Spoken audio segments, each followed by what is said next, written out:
Halo semua, terima kasih telah mengunjungi channel ini. Sebelum kita melanjutkan videonya, mari kita tekan dulu tombol loncengnya agar mendapatkan notifikasi yang paling pertama. Nah, kalau sudah, mari kita lanjutkan ke videonya. Mengapa mayoritas raja memiliki banyak istri dan selir? Ini alasannya. Ketika berbicara soal kerajaan, maka kehidupan para kaum bangsawan di dalamnya akan sangat menarik untuk dibahas.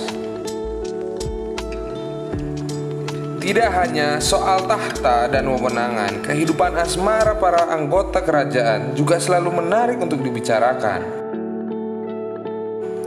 Salah satunya adalah kebiasaan raja yang gemar berpoligami, alias memiliki istri lebih dari satu. Di Indonesia, istri raja yang tidak resmi atau bukan istri yang pertama disebut dengan istilah selir. Jumlah selir sendiri terkadang fantastis. Raja Pakubuwono X misalnya menjadi raja yang memiliki selir terbanyak dalam sejarah Indonesia, yakni mencapai 40 orang. Karena itu, Raja Pakubuwono X memiliki anak hingga 60 orang. Wow, luar biasa bukan? Bayangkan jika hal semacam ini terjadi di zaman modern.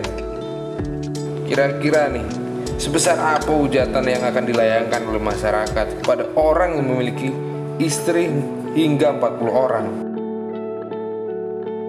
Bicara soal raja dan para selir, pasti membuat Anda bertanya-tanya, kira-kira apa alasan dibalik putusan raja untuk memiliki banyak istri? Apakah murni untuk melampiaskan hasrat seksual yang dimiliki oleh seorang raja? Jawabannya tidak. Memang betul bahwa selir para raja bertugas untuk melayani keinginan biologis. Tapi ternyata memiliki banyak istri juga menjadi simbol politik alias kekuasaan. Semakin banyak istri atau selir yang ia miliki, maka kekuatan yang ia punya sebagai raja juga akan semakin besar. Simbol kekuatan dan kekayaan. Anda pasti familiar dengan istilah harta, tahta, dan wanita. Ungkapan inilah yang menjadi pedoman para raja di zaman dahulu. Bagi para raja, harta dan tahta yang mereka miliki merupakan senjata yang menggait banyak perempuan. Seperti yang sudah disebutkan sebelumnya, semakin banyak perempuan yang mau dijadikan selir, maka semakin besar juga kekuatan para raja akan tahta dan harta yang mereka miliki. Selain itu, mereka memiliki banyak istri, membuat para raja memiliki kesempatan yang lebih besar untuk memperoleh keturunan laki-laki. Di dalam silsilah kerajaan, keturunan laki-laki merupakan hal yang paling berharga karena bisa menjadi penerus jika kelak sang raja memutuskan untuk turun tahta atau meninggal dunia. Wilayah kekuasaan. Selain menjadi simbol kekuatan dan kekayaan, selir juga berfungsi untuk memperluas wilayah kekuasaan kerajaan tertentu. Kita ambil contoh, misalnya Gubernur DKI Jakarta adalah Anies Baswedan, adalah raja dari Jakarta Pusat.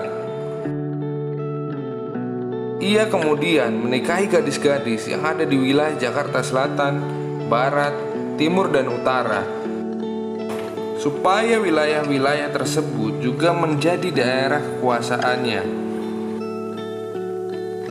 Karena di masa depan, ketika para selir melahirkan anak laki-laki, maka anak tersebut pasti ditunjuk untuk memimpin wilayah asal ibunya. Misalnya, ia berasal dari selir di wilayah Jakarta Selatan, maka secara otomatis anak tersebut akan memimpin wilayah Jakarta Selatan dengan menjadi wali kota. Jika setiap daerah dipimpin oleh keturunan sang raja, maka secara otomatis roda politik dan perekonomian di wilayah tersebut berada di bawah kontrol dan pengaruh sang raja. Transaksi yang menguntungkan.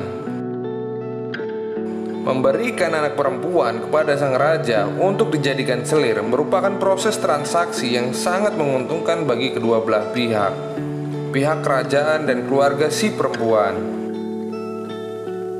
Pada zaman dahulu di mana kita berada dalam kelas masyarakat merupakan hal yang paling sangat penting.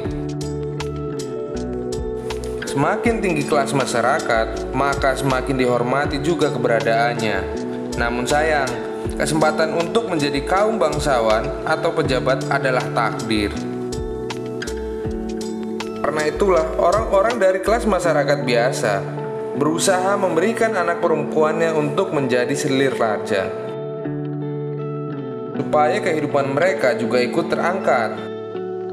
Jika kehidupan mereka terangkat, maka tidak hanya status dalam masyarakat yang naik kelas, tapi juga perekonomiannya. Belum lagi, jika anak mereka bisa melahirkan bayi laki-laki, bisa dipastikan bahwa kedudukan mereka di masyarakat akan semakin dihormati. Itu juga dengan faktor ekonominya yang akan terus-menerus membaik. Meskipun begitu, untuk menjadi selir raja tidaklah mudah. Ada banyak sekali syarat yang harus dihormati dan dipenuhi, termasuk apakah raja tertarik pada perempuan tersebut atau tidak. Itulah mengapa para perempuan di zaman dahulu tidak pernah dituntut untuk bisa baca tulis hingga menjahit.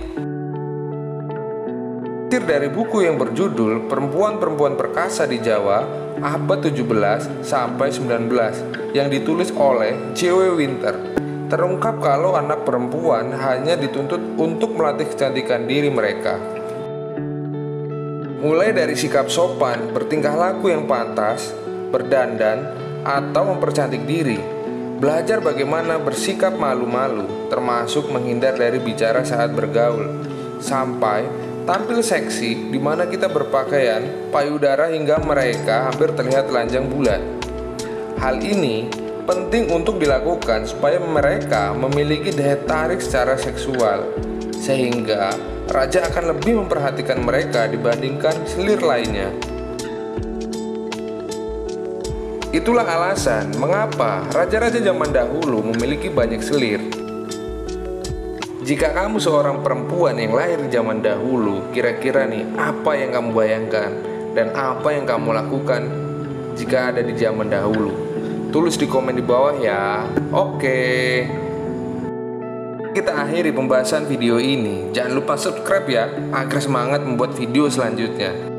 Tulis di komen di bawah, kira-kira apa materi yang akan kita bahas selanjutnya.